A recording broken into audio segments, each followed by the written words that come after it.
P of ఎక్స్ని X minus 1 తోటి భాగాహారిస్తే నాకు శేషము 2 వచ్చింది. ఒక పి ఆఫ్ ఎక్స్ని ఎక్స్ మైనస్ 1 తోటి భాగాహరింపిస్తే నాకు శేషం 1 వచ్చింది.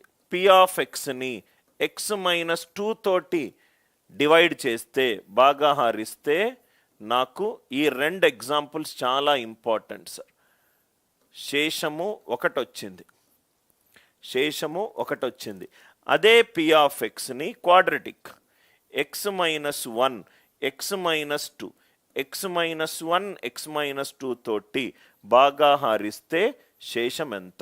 ఇది మీకు టెక్స్ట్ బుక్లో ఈ మోడల్ దొరకదు సార్. రైట్, నేను డిస్కస్ చేస్తాను, ఈజీగా అయిపోతుంది. P of X is X minus 1. P of X అనేది ఎక్స్ మైనస్ 1 తోటి డివైడ్ చేస్తే శేషం 2 వస్తుంది. పి ఆఫ్ ఎక్స్ని ఎక్స్ మైనస్ 2 తోటి డివైడ్ చేస్తే శేషం 1 వస్తుంది.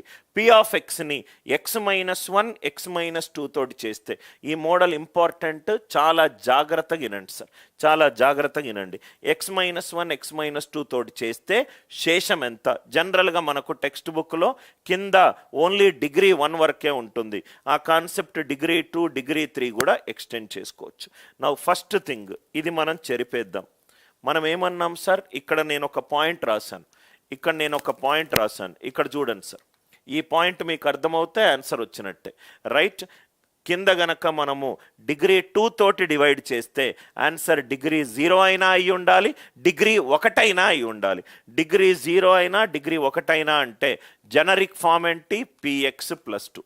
జనరిక్ ఫామ్ ఏంటి? PX plus 2. సో దీని యొక్క generic form PX plus Q. P and Q వాల్యూలు కనుక్కుంటే ఆన్సర్ వచ్చింది.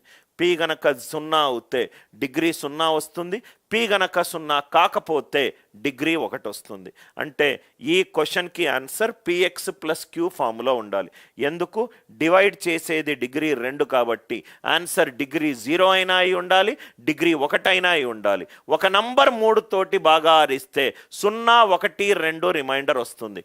అలానే ఒక పి ఆఫ్ ఎక్స్ని డిగ్రీ 2 తోటి డివైడ్ చేస్తే డిగ్రీ 0 లేకపోతే డిగ్రీ 1, డిగ్రీ 0 లేకపోతే డిగ్రీ 1. నవ్వు ఇక్కడ చూడండి sir, P of X solution చూడండి, స్టెప్ బై స్టెప్ చేస్తున్నాను. ఈ క్వశ్చన్కి మనము 2-3 ప్రాబ్లమ్స్ చేసి దాన్ని షార్ట్ కట్ డిస్కస్ చేస్తే మీకు ఐడియా వచ్చినట్టే సార్. ఒక నంబర్ని ఎక్స్ మైనస్ 1 తోటి డివైడ్ చేస్తే 2 వచ్చింది. అంటే ఎక్కడైతే ఎక్స్ ఉందో అక్కడ 1 పెట్టుకుంటే నాకు శేషం ఎంత? 2. దాని అర్థం అది. ఒక పి ఆఫ్ ఎక్స్ని ఎక్స్ మైనస్ 2 తోటి డివైడ్ చేస్తే శేషం ఎంత? 1. అంటే ఎక్కడైతే ఎక్స్ ఉందో అక్కడ 2 పెట్టుకుంటే మనకు శేషం ఎంత రావాలి? 1. ఇది అర్థమైంది కదా sir. P of 1 equivalent to 2, P of 2 equivalent to 1. ఈ ఆన్సర్ ఏమో పిఎక్స్ ప్లస్ క్యూ, ఈ ఆన్సర్ ఏమో పిఎక్స్ ప్లస్ క్యూ. అంటే పి ఆఫ్ ఎక్స్ని నేను ఎక్స్ మైనస్ 1 ఎక్స్ మైనస్ 2 తోటి డివైడ్ చేస్తున్నాను. ఎక్స్ మైనస్ 1 ఎక్స్ మైనస్ 2తో డివైడ్ చేస్తున్నాను. ఎన్నిసార్లు వెళ్తుందో నాకు తెలియదు, కానీ శేషం మాత్రము పిఎక్స్ ప్లస్ క్యూ ఫామ్లో ఉంటుంది. ఎన్నిసార్లు వెళ్తుందో తెలియదు, కానీ ఆన్సర్ మాత్రము పిఎక్స్ ప్లస్ క్యూలో ఫామ్లో ఉంటుంది. ఇంతవరకు క్లియరా sir? P of X equivalent to X minus 1 into X minus 2. ఎన్నిసార్లు డివైడ్ అవుతుందో మనకు తెలియదు, కానీ శేషం మాత్రము పిఎక్స్ ప్లస్ క్యూ. కాబట్టి ఎక్స్ బదులు 1 పెట్టుకోండి. 1 పెట్టుకుంటే P of 1 equivalent to 1 minus 1 0 into anything 0 equivalent to P plus Q. X బదులు 2 పెట్టుకోండి. 2 పెట్టుకుంటే P of 2 equivalent to 2p plus Q. ఇంతవరకు క్లియర్ కదా సార్? పి ఆఫ్ 1 వాల్యూ ఎంత? 2. పి ఆఫ్ 2 వాల్యూ ఎంత? 1. అంటే సబ్ట్రాక్ట్ చేస్తే వాల్యూ ఎంత? -1. క్యూ వాల్యూ ఎంత? 3. P -1 q 3, p -1 q 3. కాబట్టి ఆన్సర్ ఎంత? -x plus 3. కాబట్టి ఆన్సర్ ఎంత? -x+3. ఈ లాజిక్ అందరికీ అర్థమైందా? రైట్, ఈ లాజిక్ అందరికీ అర్థమైందా? ఇక్కడ వరకు మీకు టెక్స్ట్ బుక్లో ఉంటుంది, కానీ కొంచెం డిఫికల్ట్ చేస్తే మీరు సాల్వ్ చేయలేరు, కానీ కాన్సెప్ట్ తెలిస్తే చాలా ఈజీగా సాల్వ్ చేయొచ్చు. ఇక్కడ మీరు చూడండి sir, first thing x-1 x-2 degree 2లో ఉంది. డిగ్రీ 2లో ఉంటే ఆన్సర్ ఏం కావాలి? డిగ్రీ 0 కానీ డిగ్రీ 1 కానీ, అంటే జనరిక్ ఫామ్ ఏంటి? px + q.